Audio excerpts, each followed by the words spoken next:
Ouais. Euh, alors, on va essayer de réfléchir ensemble. Oui et non. À partir du moment où on va planter simplement des arbres pour mettre des arbres dans le système ou récolter les arbres, quelqu'un qui cherche éventuellement à récolter les arbres, on va apporter un peu de diversité dans les champs. On peut penser que on s'approche de l'agroécologie. Mais pour moi, je le qualifierais beaucoup plus d'une approche agroécologique à partir du moment où on va chercher d'autres fonctions des arbres. Je pense par exemple à mes collègues éleveurs qui font du pâturage dynamique.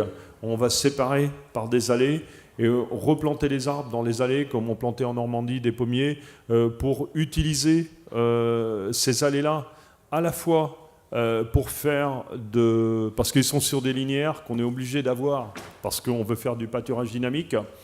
Ensuite, on va chercher des arbres qui vont pouvoir apporter de l'ombrage à des moments donnés, parce que faire du pâturage dynamique et de ne pas avoir d'arbres pour ombrer les animaux, c'est un gros problème, voire les abriter un petit peu en hiver.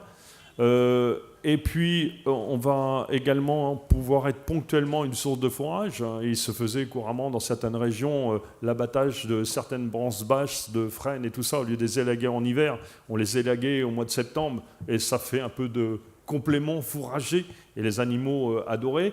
Ça va t'apporter de la biodiversité, ça va t'apporter du recyclage des éléments.